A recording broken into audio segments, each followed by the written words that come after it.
Halo ITERA Friends, kembali lagi di acara Lentera, lebih kenal dekat dengan ITERA. Di acara hari ini, kita akan mengenal program studi yang biasa terkenal dengan penghasil obat dan juga penghasil apoteker. Program studi apa? Ya benar, farmasi. Jadi, untuk teman-teman yang pengen kenal lebih dekat dengan program studi farmasi, ayo ikutin kita. Halo ITERA Friends, dan kali ini saya sudah bersama dengan koordinator Prodi Farmasi, yaitu Bapak Dr. Saikul Aziz. Halo Pak, apa kabar? Alhamdulillah, baik. Baik Pak, di sini saya akan berbincang-bincang Pak mengenai program studi farmasi itu.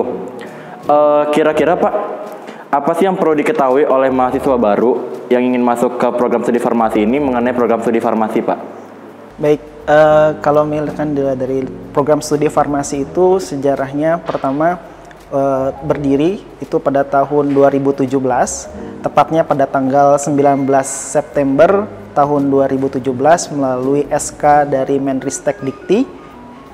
Yang kemudian angkatan pertama itu angkatan 2018, dan saat ini mahasiswa farmasi itu berada pada angka 449 dengan terbagi dalam 3 angkatan dengan jumlah mahasiswa jumlah dosen saat ini adalah 14 orang berasal dari perguruan tinggi baik dari dalam maupun luar negeri. Kemudian ditambah juga dengan dosen luar biasa dari Institut Teknologi Bandung.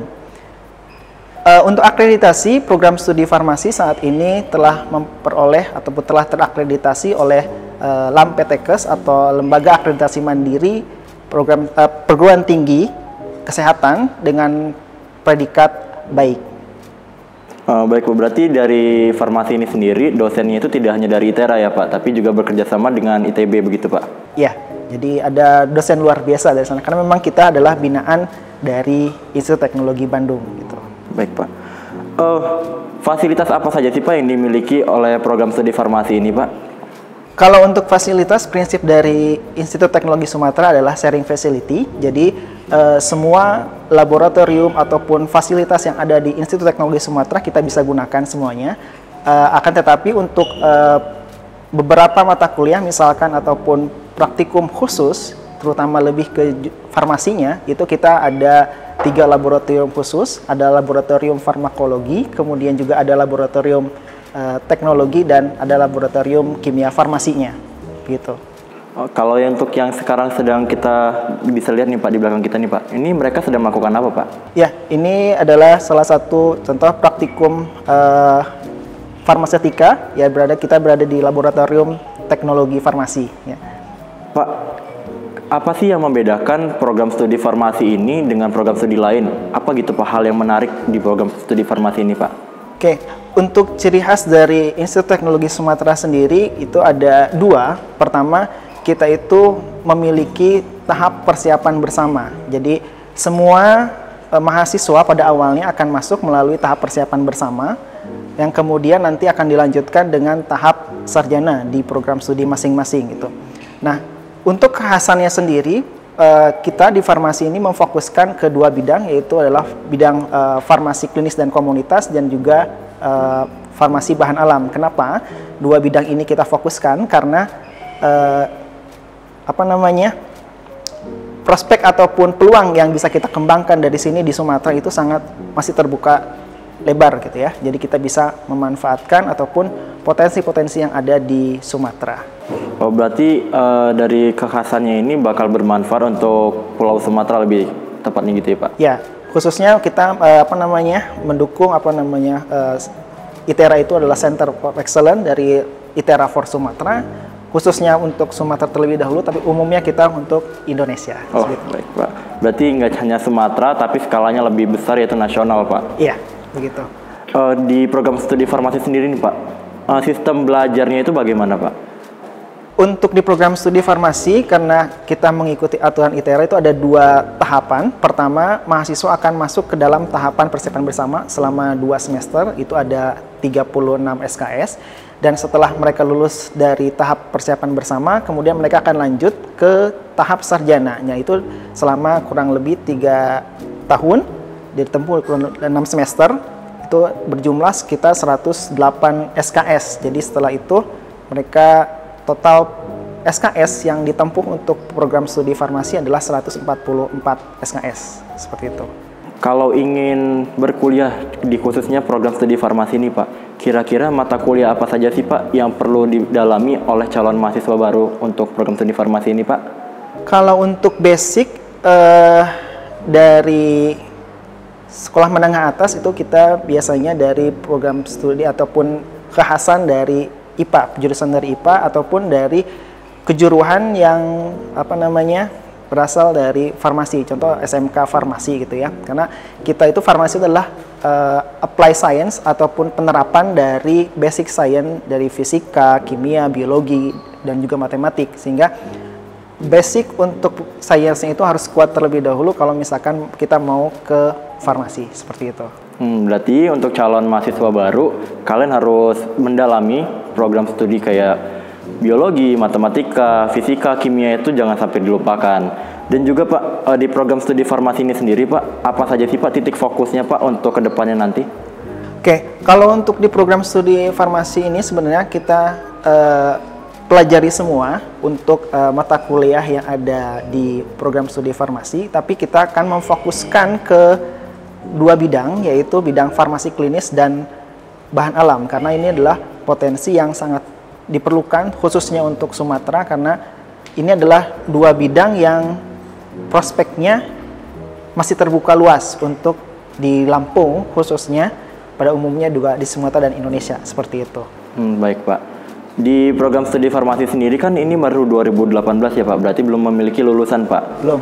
Namun saat nanti telah ada lulusan, apa saja sih Pak peluang kerja mereka untuk kedepannya nanti Pak setelah mereka lulus? Oke, kalau peluang kerja sebenarnya gini, kalau misalkan untuk lulusan setelah selesaikan program studi farmasi itu ada dua kemungkinan.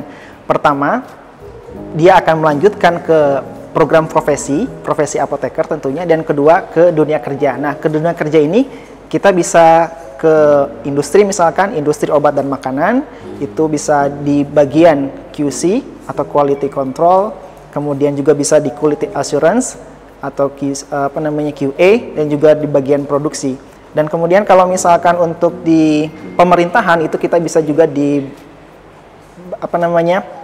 Badan Pengawas Obat dan Makanan, kemudian juga bisa di Dinkes atau Dinas Kesehatan, dan juga kalaupun nantinya tidak bekerja di tempat lain, bisa membuat ataupun membangun apotek sendiri ataupun berwirausaha gitu.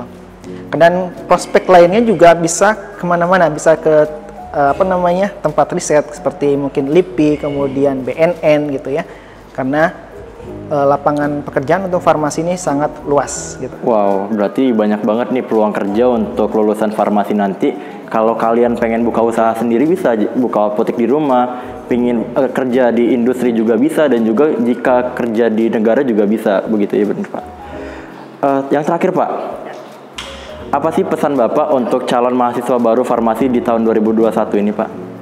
Oke, kalau misalkan pesan mungkin kalian harus menjadi diri sendiri ya, be yourself, kemudian jangan ikut-ikutan, dalam artian tentukan pilihan kalian akan kemana, dan tentukan prinsip juga 3K, yaitu adalah komitmen, konsisten, dan konsekuen. Kalian ketika menerapkan 3 prinsip tersebut ya, pertama ketika kalian sudah komitmen, sudah berjanji sudah memutuskan salah satu program studi, maka kalian harus juga konsisten dan tetap di sana, dalam artian tidak beralih ke program studi yang lain, artinya sudah fokus.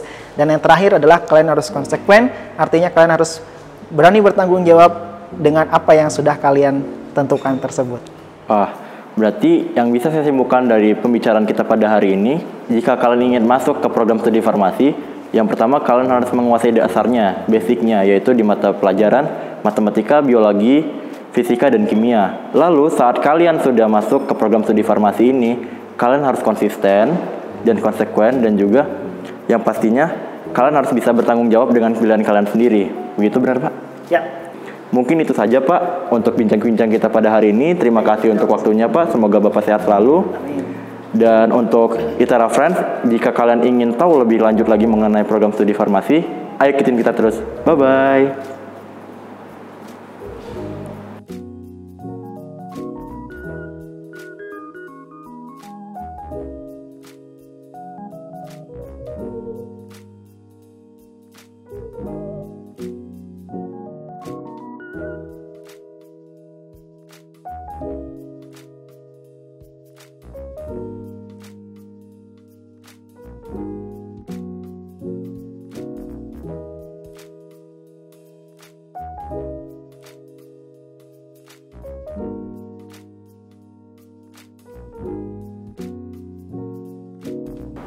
Halo Itera Friends, dan kali ini saya sudah bersama dengan salah satu mahasiswa program studi farmasi dengan Randy Indra Jaya. Beliau juga merupakan ketua himpunan farmasi, benar? Ya. Halo Randy, apa kabar? Alhamdulillah sehat. Dan kita di sini kan bakal berdiskusi nih mengenai program studi farmasi. Tapi sebelum itu, biar Itera Friends semua tahu nih, pertanyaannya basic banget. Apa sih alasan Randy berkuliah di program studi farmasi? Oke, alasan saya memilih program studi farmasi. Iya benar. Ada dua alasan yang mendasar yang membuat saya memilih prodi farmasi. Jadi yang pertama itu di program studi farmasi ini kita bisa menjadi sebaik-baiknya manusia, gitu. Yaitu manusia yang bermanfaat bagi orang lain. Jadi di farmasi ini kita bisa bermanfaat buat orang banyak, kita bisa menolong orang banyak dengan cara kita memberi terkait pemakaian obat kepada pasien. Jadi pasien paham dan bisa menyembuhkan pasien.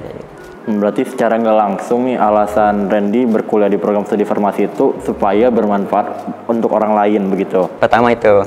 Yang kedua karena di farmasi juga prospek kerjanya itu sangat luas. Yang pertama kita bisa kerja di bidang pemerintahan seperti BPOM, bisa juga di Kemenkes.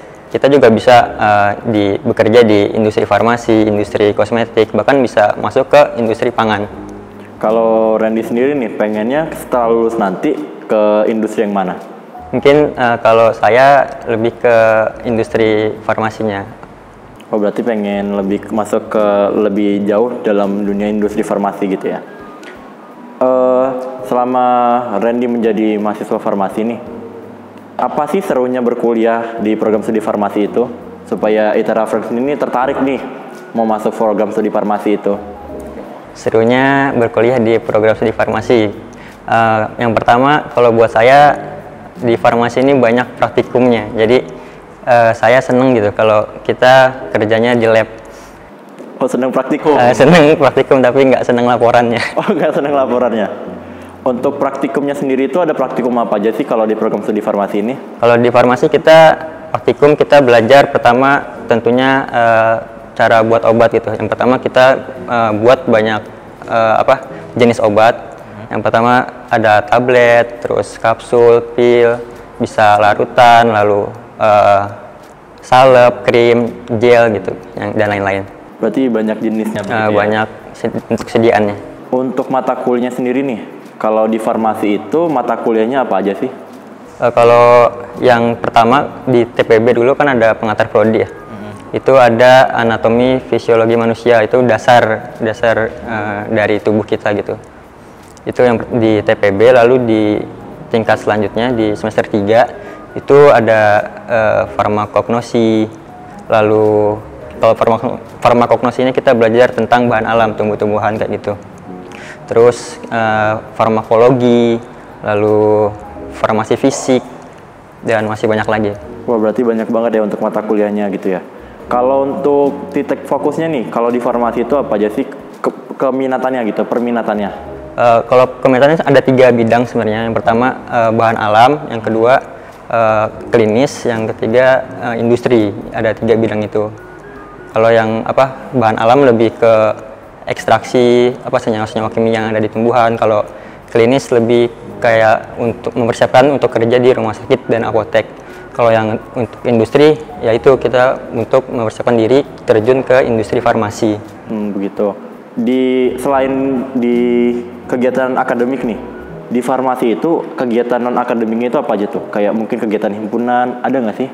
Oh iya, di Farmasi Itera udah ada himpunan mahasiswa farmasi.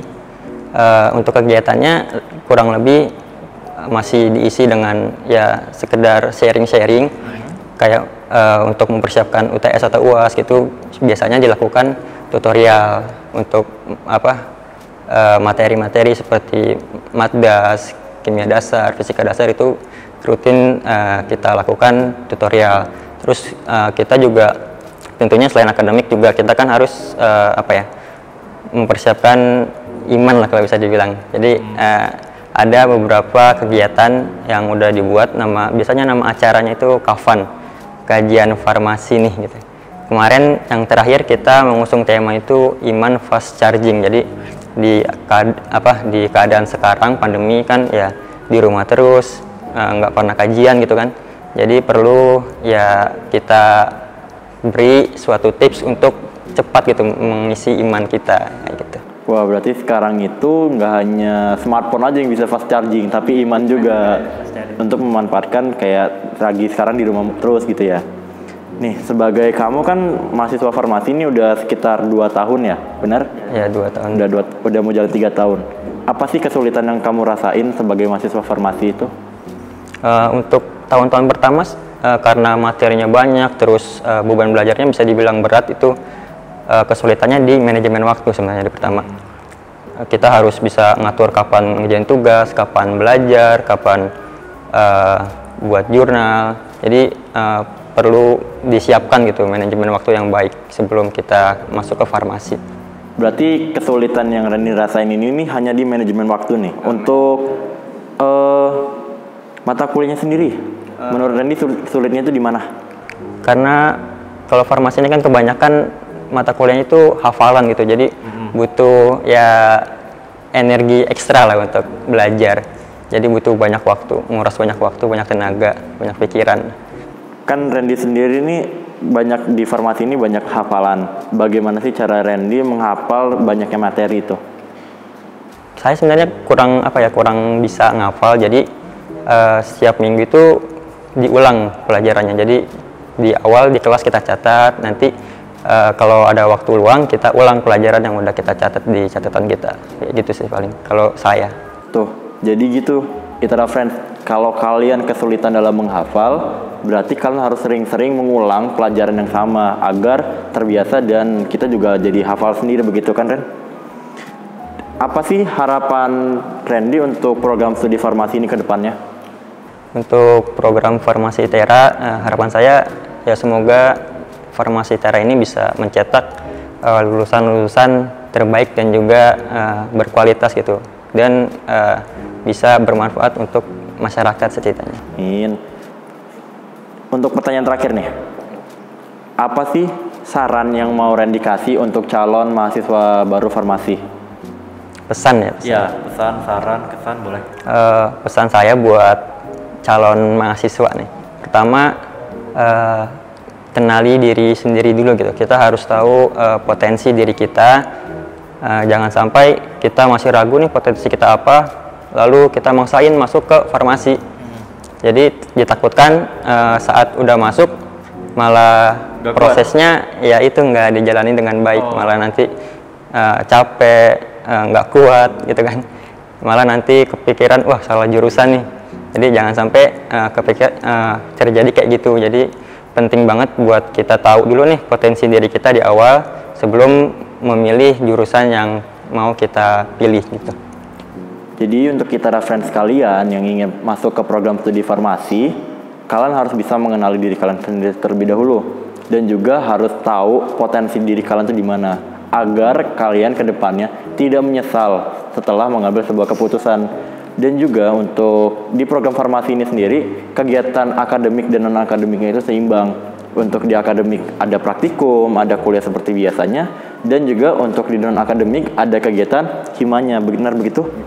Mungkin itu aja sharing session kita, pembicaraan kita pada hari ini. Semoga ITERA Friends kalian dapat mengambil manfaat untuk pembicaraan kita pada hari ini dan juga menjadi referensi kalian jika kalian ingin berkuliah di program studi farmasi. Dan kita juga masih memiliki banyak hal lain yang akan kita kulik di program studi farmasi ini. Jadi tetap ikutin kita terus ya. Bye. Nah, gimana ITERA Friends? Sudah kenal lebih dekat kan dengan program studi farmasi? Dan buat ITERA Friends kalian yang pengen kenal lebih dekat mengenai program studi farmasi, bisa cek di website mereka di fa.itera.ac.id dan juga di Instagram mereka di Farmasi ITERA. Sampai jumpa di episode berikutnya. Bye-bye!